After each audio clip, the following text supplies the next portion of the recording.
Hi, this is Darren Streblow with the Darren Streblow Comedy Show, and you're listening to On Faith's Edge with Joe Taylor.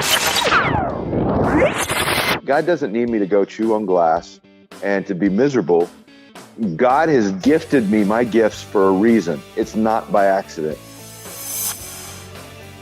Well, hello. Thanks, comedian Darren Streblow, for the introduction.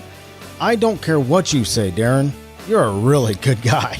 Darren hosts the popular and very funny Darren Streblow Comedy Show, and we had a great conversation that you can hear at onfaithsedge.com/96.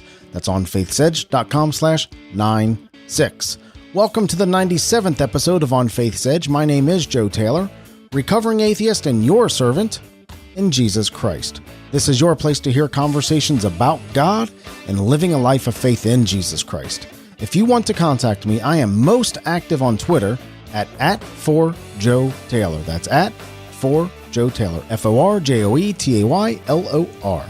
Today, director Andy Erwin joins us to talk about his truly inspiring new movie, I Can Only Imagine, starring Dennis Quaid, Cloris Leachman, Trace Atkins, and J. Michael Finley, just releasing on March 16th, 2018. I really love bringing you engaging conversations about faith. If this show entertains you, encourages you, informs you, or brings value to your life in any way whatsoever, will you consider financially backing the show? Many of you have asked how you can support the show, and I have a few things in the works. But for now, the best way is to use any Amazon link at onfaithsedge.com. We'll get a modest commission from the purchase, but it doesn't cost you a penny more. Andy Erwin is one half of the Erwin brothers directing duo. Along with his brother John, they develop and direct dramatic feature films including October Baby, Mom's Night Out, and Woodlawn. I Can Only Imagine is the brothers' fourth feature film and is based on Mercy Me's #1 hit song.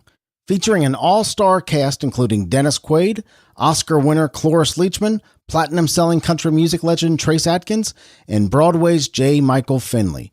The film brings to life the true story behind the song of ultimate hope, I Can Only Imagine. A transformed relationship with his troubled father inspired Bart Miller, the lead singer of the Christian band Mercy Me, to write what is now the most played radio single in Christian music history.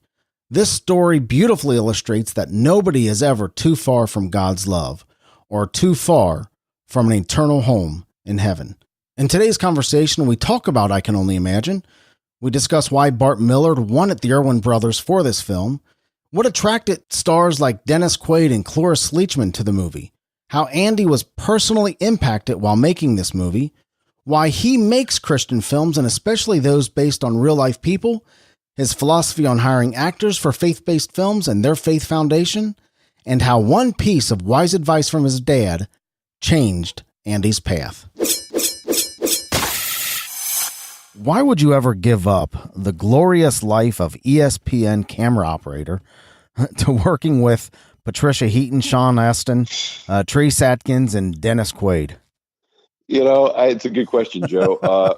I love sports, and in fact, I still go back and with my old crew and just do a game or so here and there. So this year, my team Alabama was in the Sugar Bowl, so they unpacked me from mothballs so I could go see the game. So I was a cameraman for them this past year. So cool. I loved it. In fact, my director is from the Cincinnati area, so right around your neck of the woods. But we just fell in love with this kind of hobby that grew out of control on the side, which was filmmaking. We started doing music videos for years, and then the documentaries and second unit directing on films like the action sequences and things like that.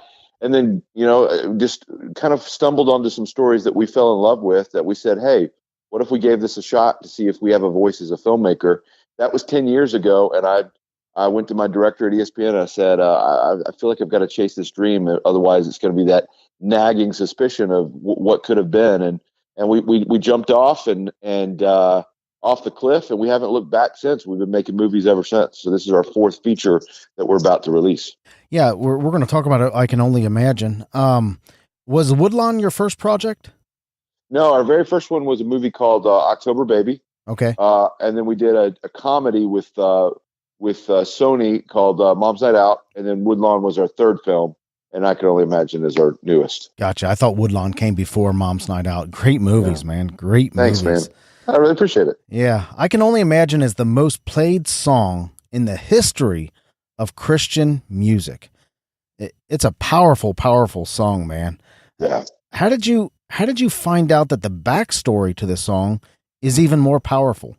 You know, the neat thing about what we do is, you know, it's the really powerful stories are usually not the ones you find. They're the ones that find you. And, you know, I knew the song. The song is definitely, you know, everybody can remember exactly where they were when they first heard the song, and they can remember the time in their life where they desperately needed hope, where that song really was there for them. And so it has a personal connection to millions of fans. But I didn't know the story behind it. And so Bart Millard with the band Mercy Me is the guy that wrote it. And this kid from Texas that wrote this powerful song. And he came to a screening of our film Mom's Night Out, and afterwards approached me and said, you know, I don't know if you know this, but there's a group of people that have been developing my life story for the past 5 years as a movie. I think you guys would be great if you could direct it. And I said, I don't know if you know this, but they sent us the script this morning.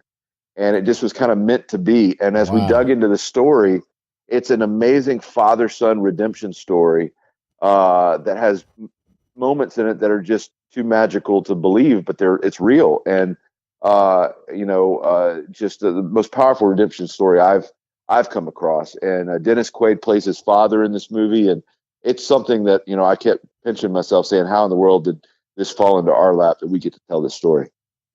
Why were you the group that was contacted for this movie? You know, Bart just really liked, from watching our other films, specifically Mom's Night Out and Woodlawn, Bart really liked the way that we kind of told the redemption story through the idea of somebody's really their humanity and in a way that felt really graceful. And he said that that's the way he wanted his dad's story to be portrayed. And so we just became fast friends, and really we think a lot alike. And so he was very involved in the process. And so, you know, he says, you know, my dad was a monster, and I watched my dad go from being a monster. He got cancer. He was an abusive father.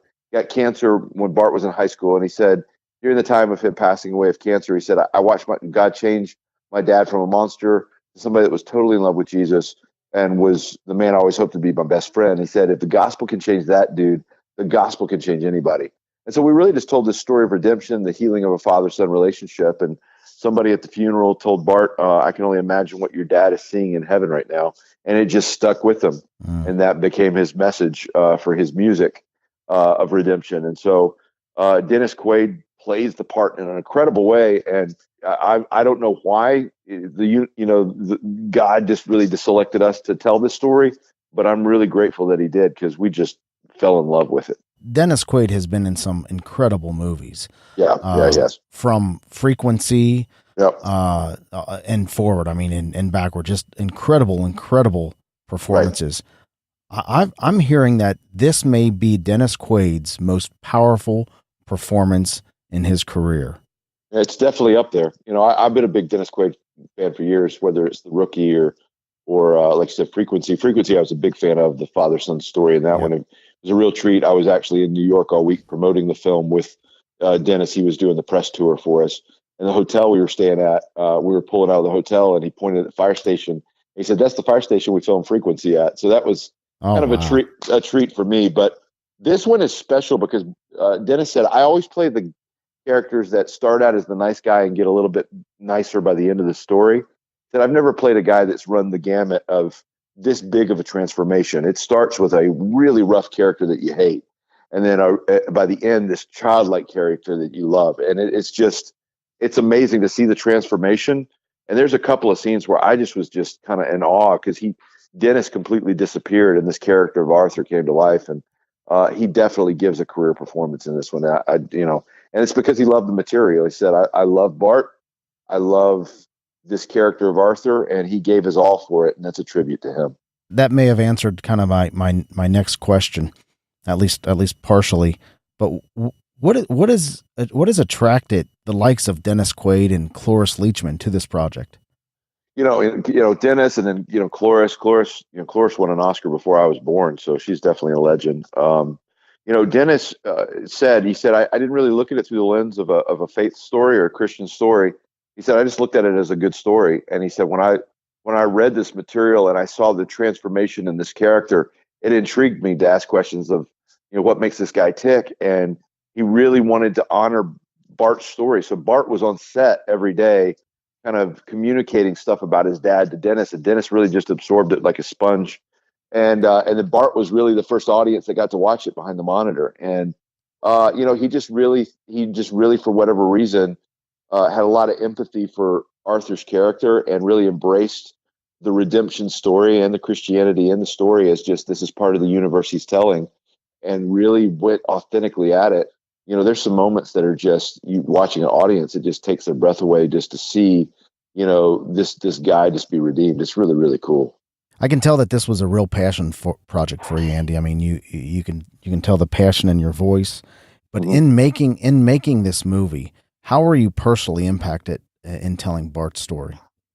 It's a really good question. It is a passion project for us because Bart has become one of my dearest friends as we've done it, and we definitely wanted to paint a really accurate portrait of his life experience and honor the same expected experience that the song brought is a rush of hope. And I think the film does that in droves. But for me as a filmmaker, to just kind of watch a movie come to life like that, very rarely do you get a chance to capture magic in a bottle. It's not something you can control or engineer. It just happens when it happens. And there's something really anointed about Bart's story. It's something that's just, there's a power to it that's kind of, you can't really put words around it. It's just special. And so for me, when I started, there was one specific scene that I edit the films with my co-editor, Brent McCorkle, who also wrote the script with John and my brother. And there was one scene that I edited where, I put in this part where Arthur first understands grace, and it just, the lights come on in his eyes. And I called my wife in tears and I said, I feel like I've just, witnessed the thief on the cross, that guy that has nothing he can offer. It's at the end of his life, but at the end he says, I want that. And it just shakes the earth. And it was just really a privilege for me. It really made an impact on me to see the power of the gospel, in action, to see the good news. And it was really cool. Faith-based films are really making an impact, I think, like never before, Andy. Yeah, I agree. And they're seemingly finding an audience in the secular market as well. Yep. Why do you think this is? I think that it's finally a genre that is really finding its voice. And you've seen that happen outside the Christian space. You've seen that happen with other genres, whether it's the superhero movie or the resurgence of the horror franchises. You see them kind of find a voice and then branch out to something that says something that the filmmaker wants to say. You see that going on right now with Black Panther. And but I think for faith film, there were some brave pioneers that blazed the trail early on that really kind of earned the right to be heard.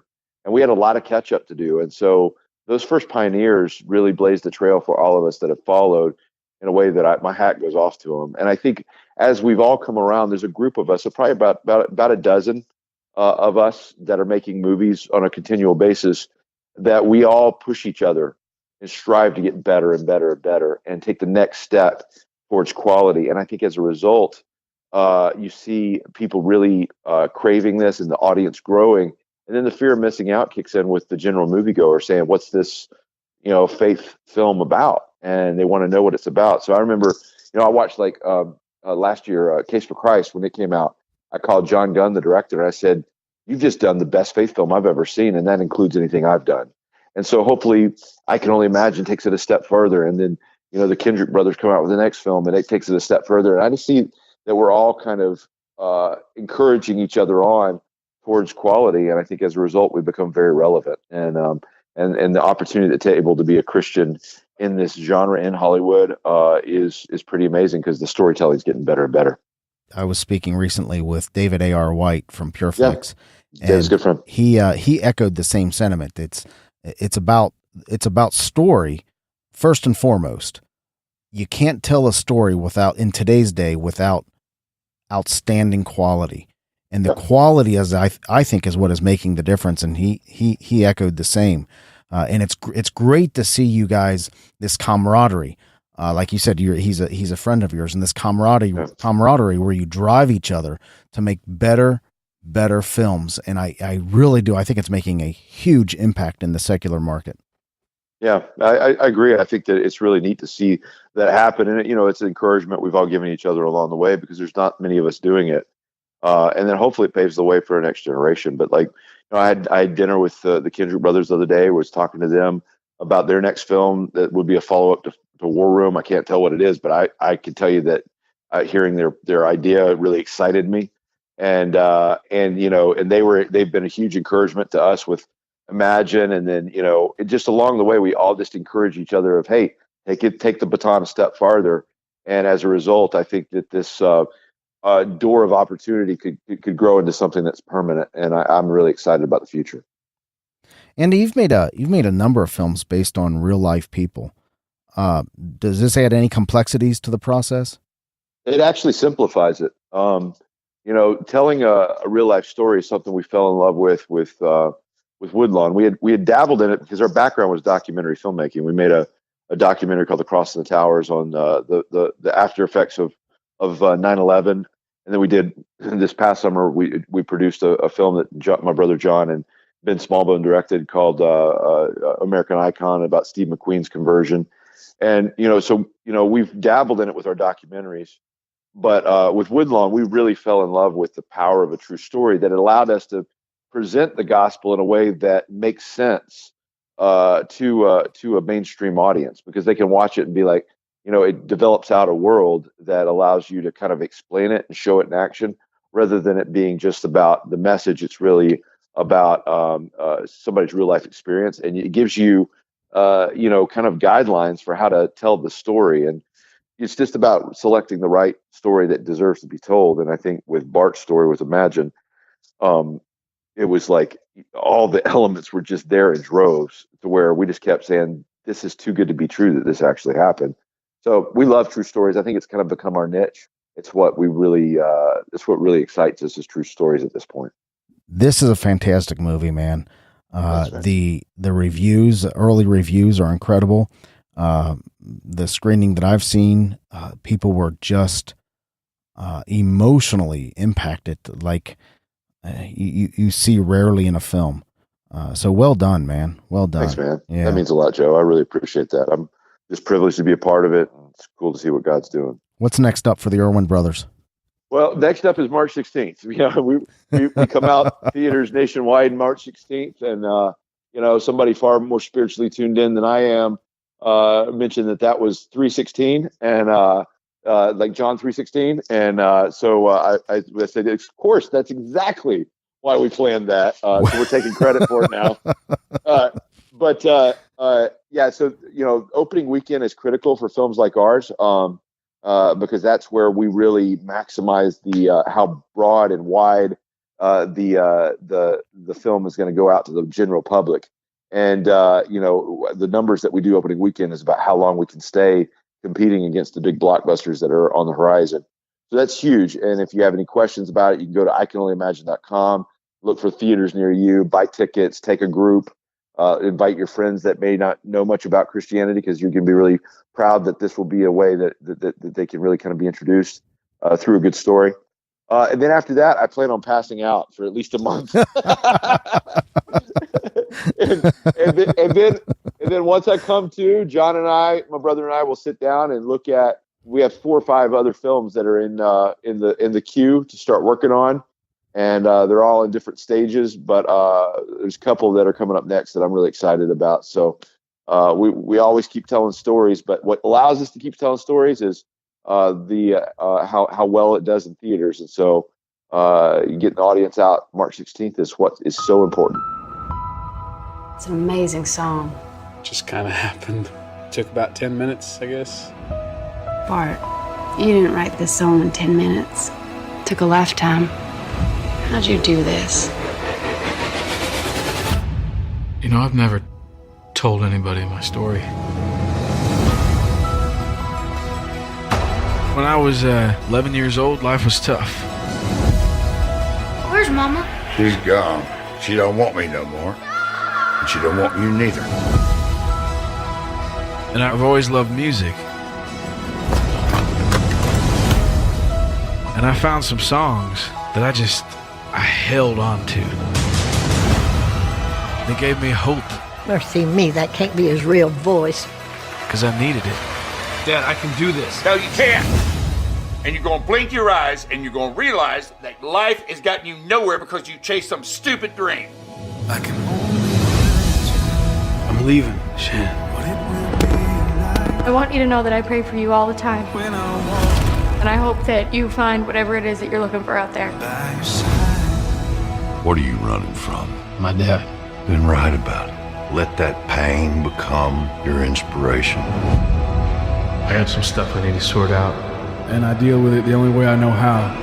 And that's to write a song.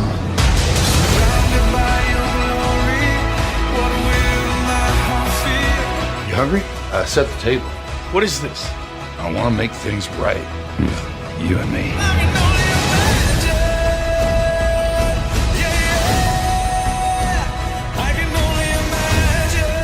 My dad was a monster, and I saw God transform him. You have a gift, real gift. I didn't think that God could do that. And so I wrote this song for my dad.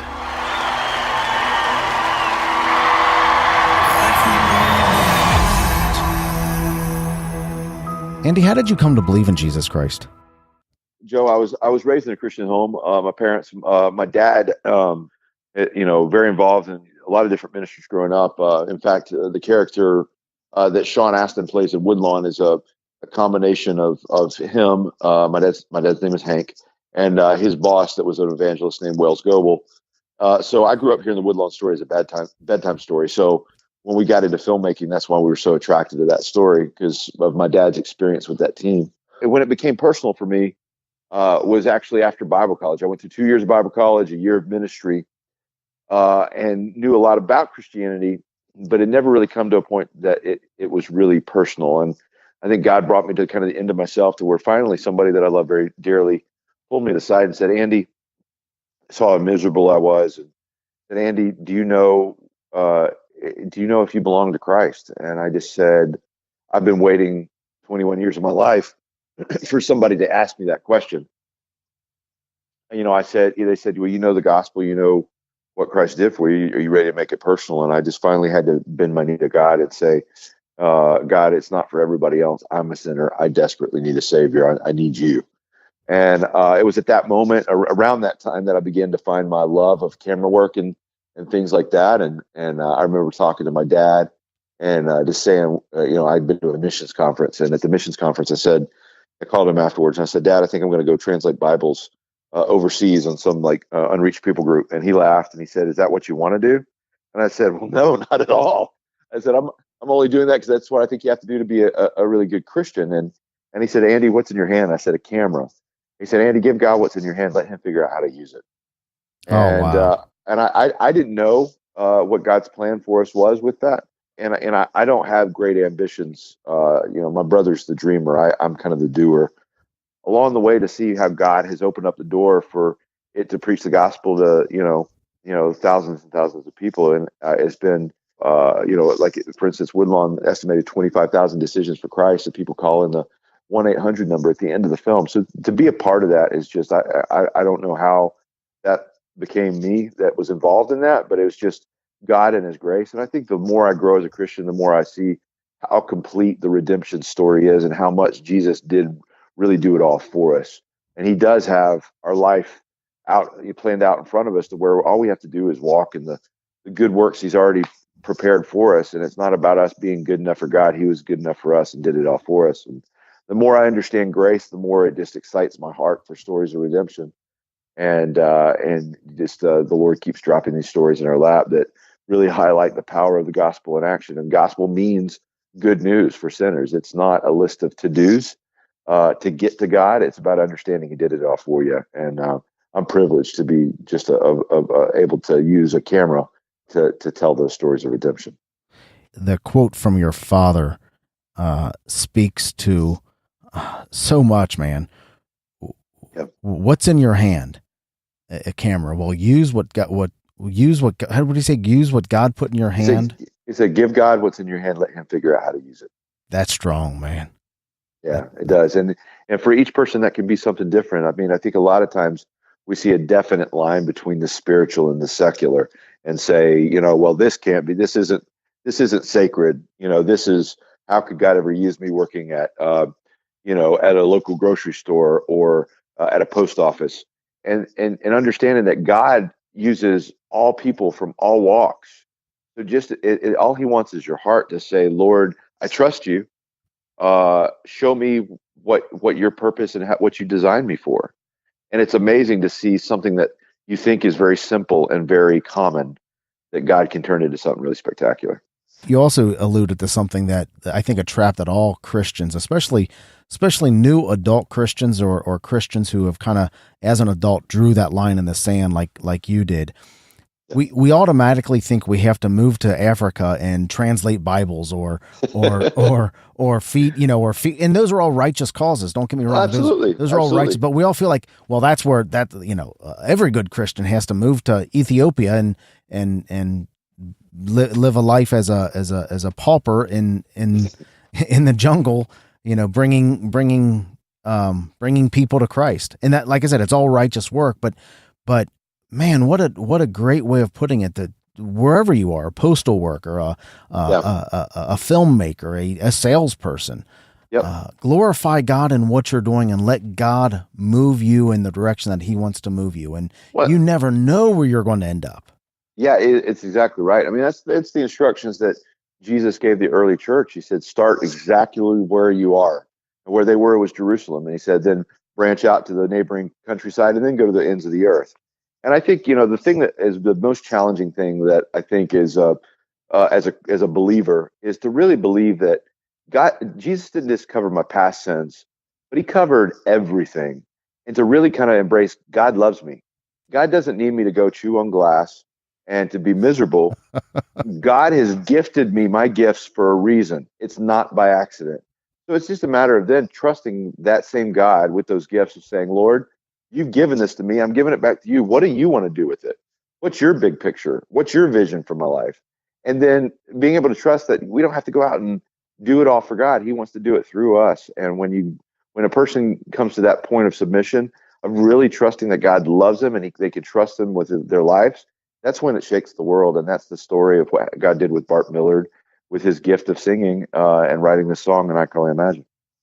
What freedom in what you just said, to know that Christ died to forgive us of our sins in the past, in the present, and in the future. That gives us the freedom to go and do. We can't screw this up, man. As long as you are earnestly pursuing the direction that you feel God wants you to go, you can't screw this up, man. He won't let you. Yeah, I don't think so. I think, it really comes down to just trust. It's really trust of just, we don't have to go out and even put any effort into it. It's just being still enough to say, God, I trust you. What is it you want to do with me today?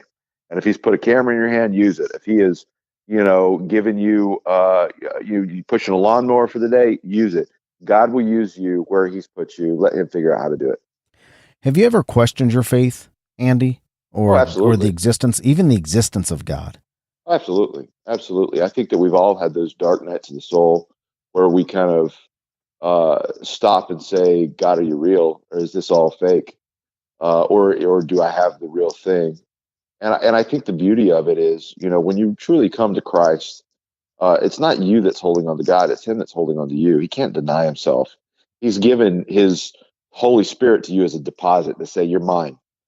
And because of that, in those dark nights of the soul, he never lets you go too far. And so there's times where I've really felt like, God, have I missed it? But God is faithful to use those times to refine me as a loving Father, to make my faith that much more real and solid, kind of refined by fire, where I'm like, I absolutely know it's real.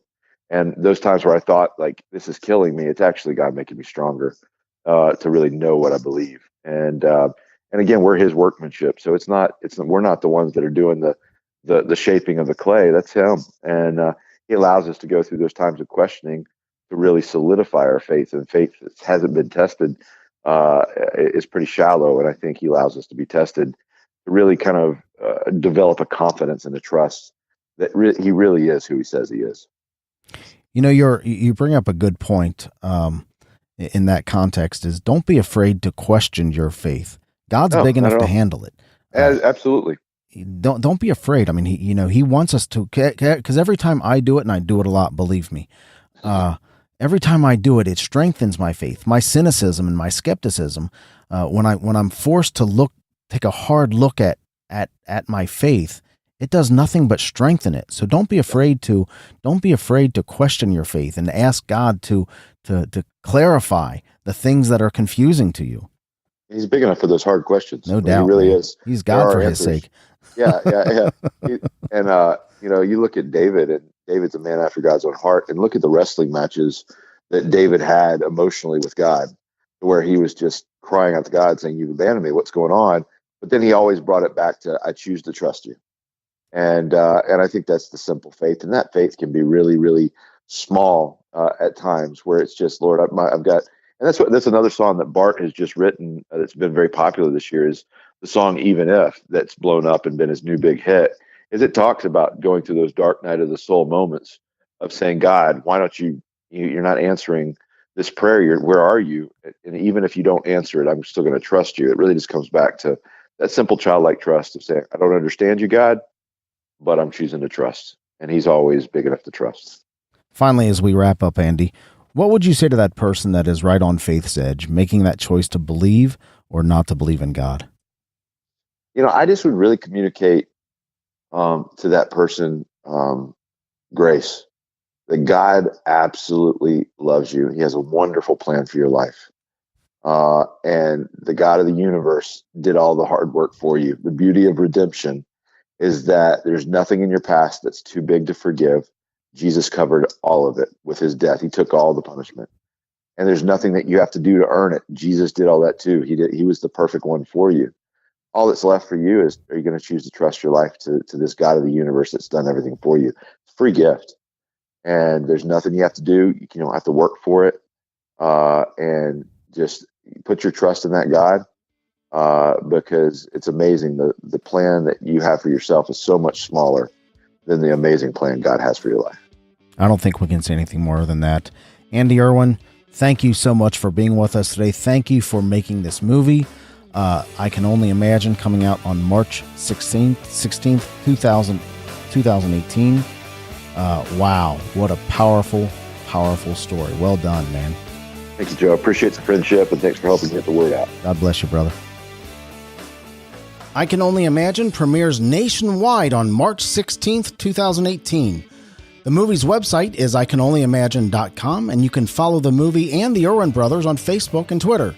All of these links and more are in today's show notes at onfaithsedge.com/97. That's onfaithsedge.com/97.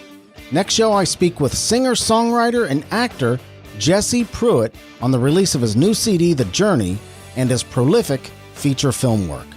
Well, that'll wrap up today's show. Thank you to Andy Erwin for being with us, and thank you for listening. You mean a lot to me, and you mean a lot to this show. Remember, God is real, He loves you, and so do I. God bless. Now go out and see this movie, I Can Only Imagine. It is fantastic. Thank you for listening to On Faith's Edge. You can subscribe to the show via iTunes, Stitcher Internet Radio, or your favorite podcast app on Android, Apple, or Windows devices. To reach out to Joe or leave comments about the show, visit onfaithsedge.com. You're important to us, and we would love to hear from you. When you were on set with people like Dennis Quaid and Cloris Leachman and Patricia Heaton and Sean Astin, those guys, did you get a sense that they have a faith foundation in their lives? Yeah, it's different stages for each actor. I don't require any of my actors. John and I don't require any of our actors to share our faith. We feel like, one of the biggest mission fields God's given us is to be able to influence the influencers. And when, we control the content and they have to, agree to play the role the way that we kind of find out that fits into our story. But as they do, and as they're having to kind of wrestle through the gospel, it's amazing to see it kind of seep in and begin to kind of work on their heart. When in a situation like, Patty Heaton, she's a strong believer. She loves Jesus. Others are kind of familiar with Christianity, have been raised in it, but are kind of curious. And then others, it's just really not their cup of tea, which is okay.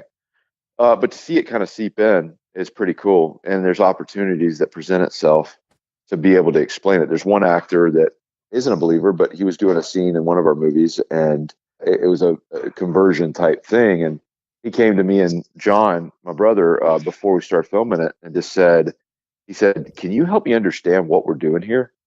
And I said, "Absolutely." And so we sat down and for an hour just kind of walked through how we believe that God was a pursuing God that wants a personal relationship with us.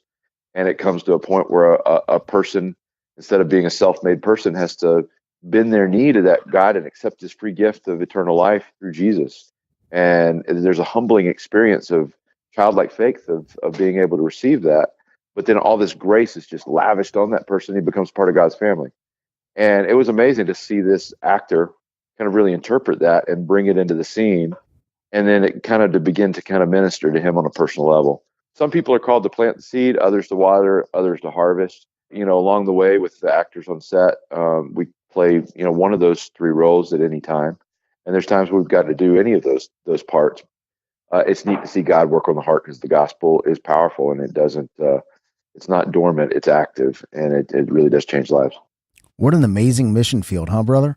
I mean, what an amazing opportunity to witness to Hollywood, but through the actual actors that are in your film. I think it's so great that you don't exclude, part of the resume isn't born again Christian since 1964.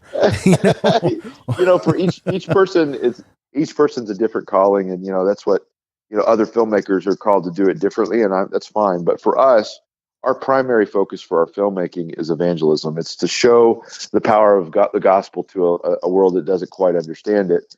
But that mission field extends to the people we cast. And so we specifically like to reach out to the people that are broken and rough around the edges and downtrodden, because it gives us an opportunity to show the gospel in action to them as well.